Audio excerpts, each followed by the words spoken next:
All right, Scott Hoffman here with Motocross.com, along with Dustin Hoffman. No relation to myself, and no, he will not be at the Oscars on Sunday.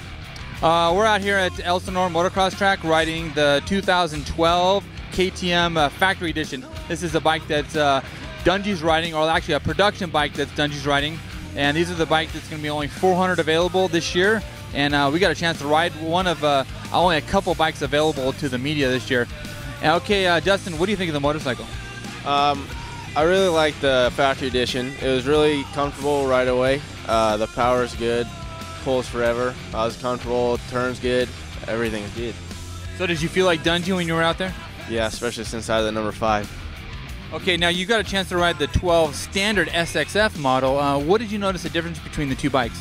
The standard edition was really good, also really comfortable, and it just, for that bike, the standard kind of pushed out of the corners a little bit. It was a little more hard to keep down in the corners, and the Factory Edition, it just stayed in the corners, cornered better, tracked better, the power stayed longer. It was all around, Factory's way better. Did you feel really blessed to get a chance to actually ride a bike that only a few people have ridden in this country? Yeah, it's really cool, but now I'm going to be sad whenever I go home and ride my bike. Yeah, myself too. It's like I really like the Factory Edition. It's a fun bike to ride, definitely more aggressive, and it really likes to be ridden harder, a lot more top-end hit, whereas the standard model is a little bit more torquey down below, but more of like a lazy man's motorcycle, where this bike is a lot lighter feeling.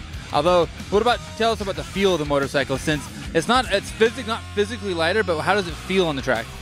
The standard, or the Factory Edition, feels really good. In the corners, it's nimble, it's easy to ride. You don't have to think about turning the bike, it's there. The power is crazy. The handling's good. It feels light in the air, throwing some big whips. It's a little bit undersprung for a big fat guy over 200 pounds, but for a light young guy that's like 160, and he can hammer that bike.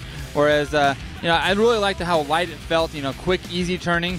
What I noticed the most was the engine braking, how easy the bike goes into the corners and really sticks and really tracks its way through the corners. What do you think on that? Yeah, the Factory Edition, the motor is so smooth. Like braking, engine braking, everything's so smooth. The power delivery smoother, all around smooth. Engine braking and acceleration's 10 times smoother than the 12. All right. Yeah, we only got basically, half a day to a day riding by the time we got done photos and everything like that. So it's not like in a full extensive test, but we got a glimpse of what this bike is, and the few people who actually get a chance to own one of these things, they're going to be really happy with the motorcycle. And I mean, it's not changing the world and lighting the world on fire. It's just a really good motocross bike. I mean, it's different than the standard 12. But it's plenty competitive, if not more competitive than a lot of the Japanese bikes out there. So I'm Scott out here with Dustin at Elsinore, and we got to ride a bike you didn't. So take it easy. Thanks a lot from Motocross.com.